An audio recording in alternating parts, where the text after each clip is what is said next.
We have our 3 picks of the week. I went 2-1 last week. Ryan, you went 1-2, but we talked to the listener about this. Ryan goes longer odds here a lot of times, so he they might both have lost. So yeah, but that's gonna happen. You're gonna have some 0-2 weeks on the plus 650s, but you only need a one or 2 long here. of odds this week. So Yes. Also, you're welcome to anyone who tailed me on the Packers because I tried to tell everyone that this Colts team was a bit fraudulent. I don't know why I didn't do that. How much did you bet that in real life? Oh, yeah. Good for you. Yeah. Good for you. It was a delight. All right. So I'll lead us out here. I may be overreacting to week 2 where it was just chaos all over the place. But I'm taking some ugly ones here. Ugly's been winning. Yeah. So first thing I'm going to do is I'm going back to the well of backup quarterback, gets their first start. They defenses haven't seen him, haven't seen what it looks like for them quite yet. I'm taking the Red Rocket, Ryan. Longtime listeners of the pod know you like a Red Rocket. I've won Andy a lot of Dalton. money betting on Andy Dalton. Yeah. He's been a very profitable man for the podcast. Yeah. He's a competent NFL QB. And if you're a competent NFL QB, then it's been pretty profitable for you to have Dave Canales as your offensive play caller. So I think they're getting way too many points here. They are 6.5 point underdogs to the Raiders. The Raiders, I think Brock Bowers lost his mind, and I think the Ravens kind of fell asleep. But the Ravens were dominating that game, and I think the Minshew mania is a little out of hand. This Panthers offensive line has actually been one of the best in the NFL. And so 6.5 is too many points for me. I think this offense is actually pretty good. Give me plus 6.5 Carolina Panthers for my first one. How do you feel about that one, Ryan? And what's your first one? The Panther, it's disgusting, first of all, which I applaud. You sold it well. I like the pick. I honestly I'm always the value guy, right? So when I look at a line like that, I'm like, just take the money line. Why not just bet them to win? So we will sprinkle that in real life, and I think Ryan's correct. But if people are betting this of the contest, we're not doing that. Yeah, fair enough. But if people are betting this in real life, if you're going to bet like a full unit on the 6.5, you sprinkle like a quarter of a unit on the money line, and that's how smart gamblers do it. It's not what I would do. I would probably just bet the money line like a big dumb idiot. But yeah, I like the pick in general, and I love just like those quarter. Andy Dalton has a lot of tape, but nobody's seen him this year. So like, and you just get some juice in the building. Yeah. You get to go to a new court. Dude, I was just listening to the Ryan Russillo podcast with who's the lineman for the Jets? Who's on? Oh man, hold on. While you look that up, I was just gonna also say a last nugget for this game. I always like lines over 6 when the total is under 40. It's not like Vegas can score. Like, it's not like they're like, oh my God, Minshew might light it up. Like, no. Yeah. It was Willie Colon. And he was talking about when they benched Geno and put in Michael Vick. And he was like, the whole offensive line was like, let's go. Like, so excited. He's like, we got destroyed the next 2 games, but it didn't matter because it was like vibes, you feel like you have a chance even if you don't necessarily have a chance. So you're like, I've watched this guy suck. Yeah, maybe this guy will suck less. Like, the energy changes for sure. So I like that pick. All right, what's your first one? Let's see. What do I want to give you first? I made all of mine Broncos related. So all of them are on the Broncos game. I am going to I guess I'll go off of our Baker Mayfield is fun conversation. Uh, I'm going to take him over 35 and a half longest passing completion.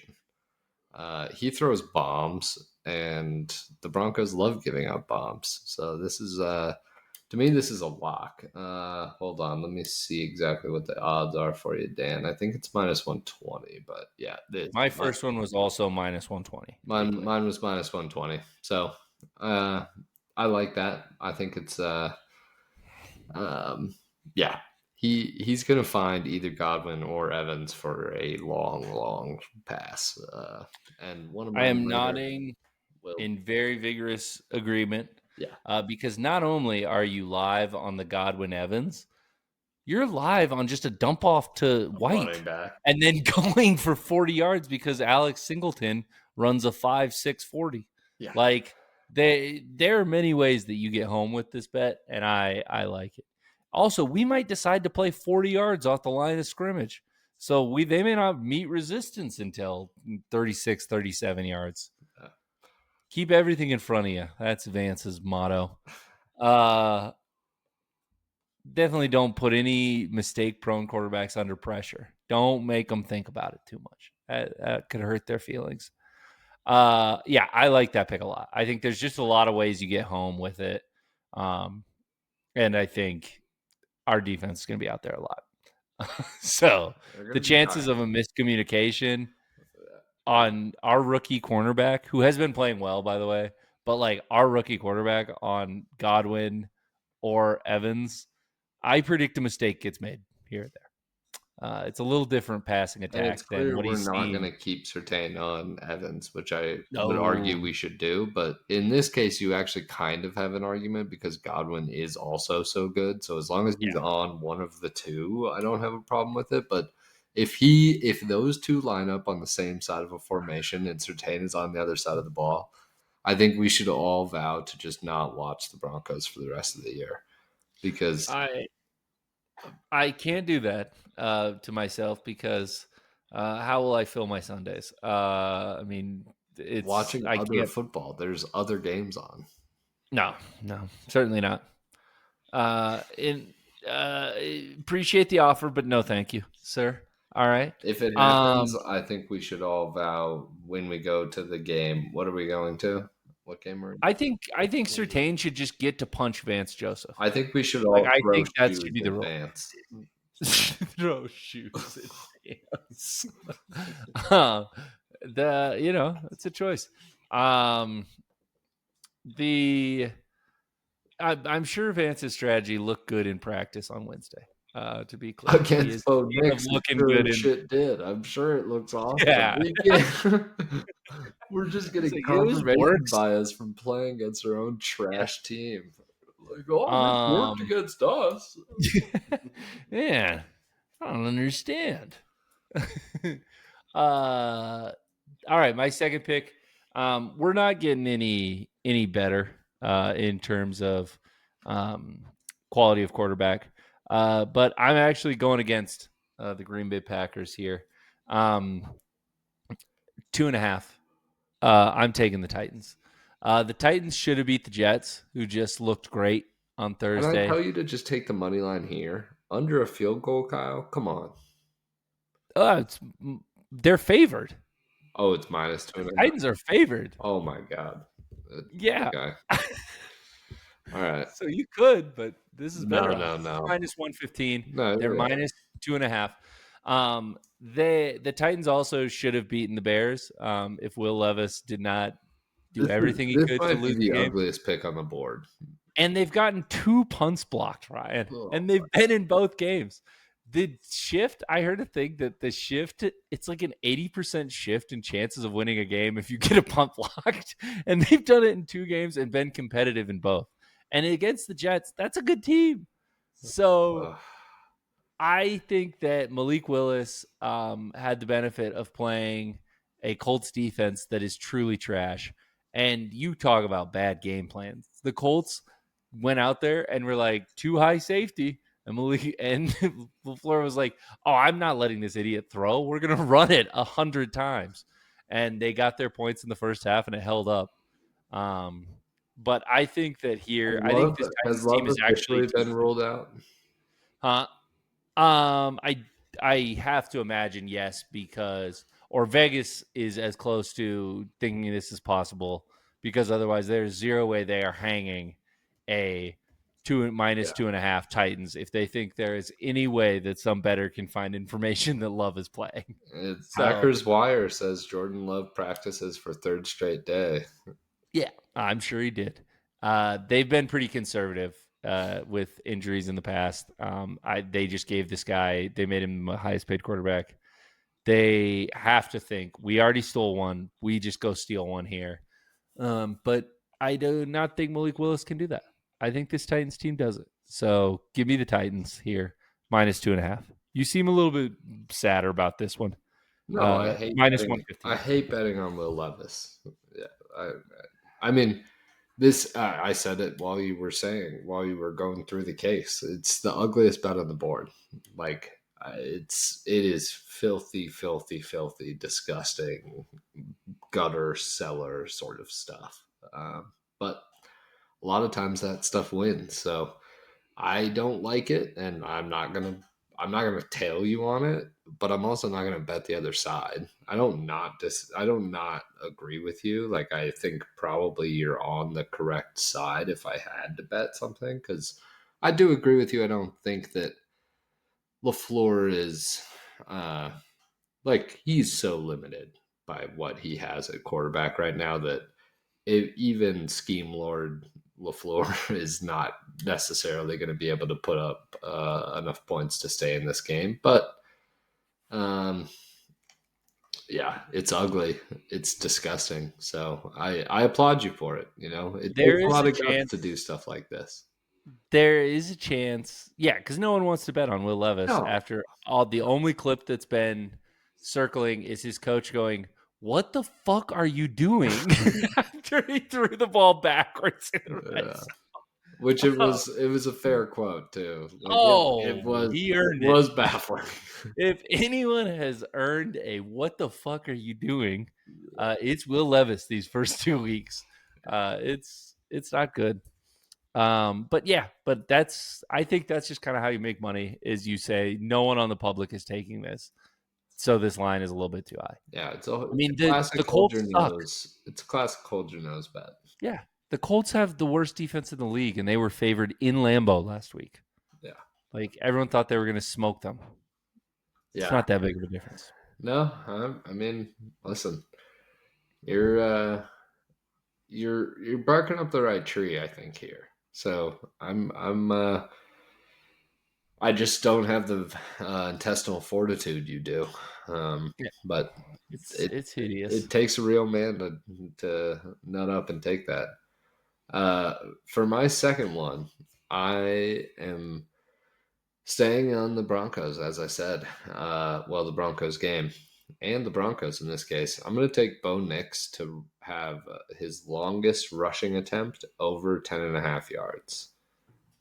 This is minus 120. He's just going to run for a first down when it's 3rd and 10, inevitably, because we've run some dumb shit for the first 2 downs and they are in a too high shell with a extra linebacker in the middle of the field to pick him off, and he'll run for a first down. So, Yep. I like this. And like you said, he's kind of looks sneaky fast. That's yeah, been the biggest surprise.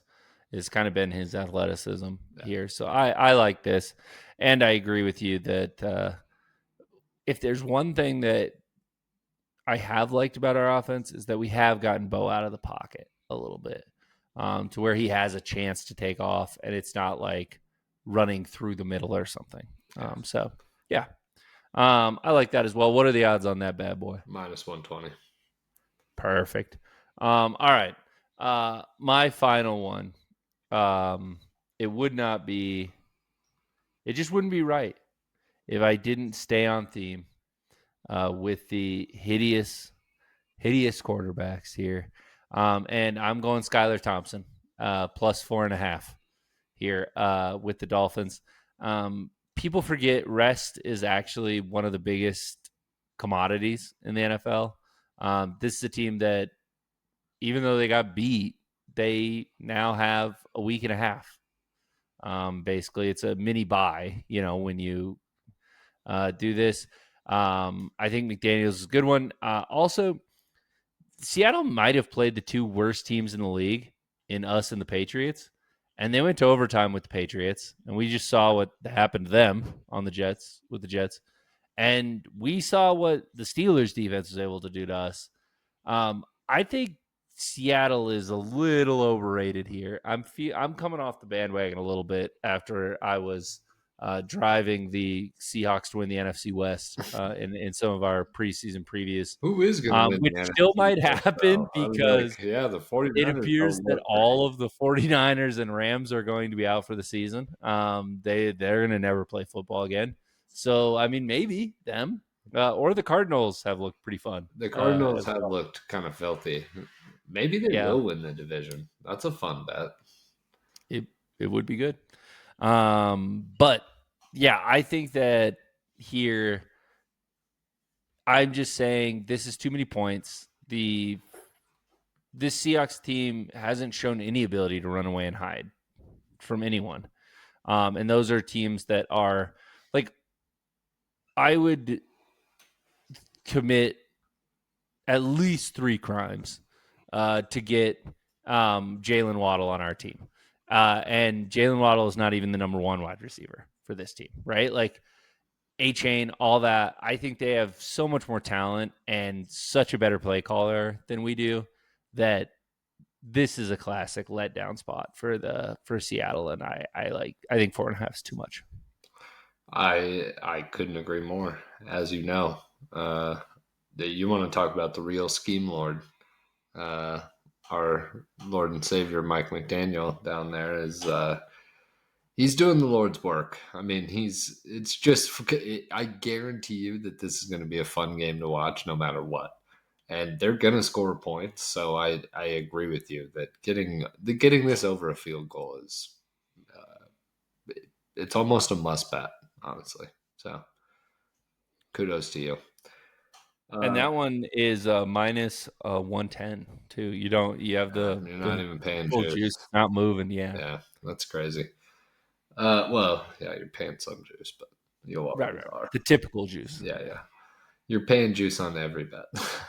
Yeah. uh, it's just not as obvious if it's not minus 110. Yeah. For my last bet, I actually changed this. So before I had Mike Evans to score a touchdown, which I think is still a good bet. It's plus 100. It's even money.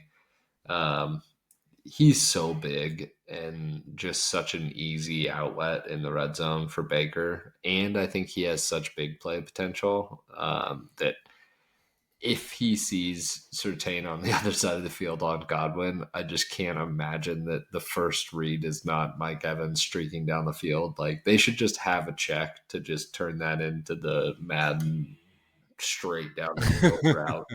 We Uh, we might do what we did against the Steelers when we saw their huge Goliath tight end out there and be like, "Hey, do we have anyone 4'9" or under that could guard him in the red zone?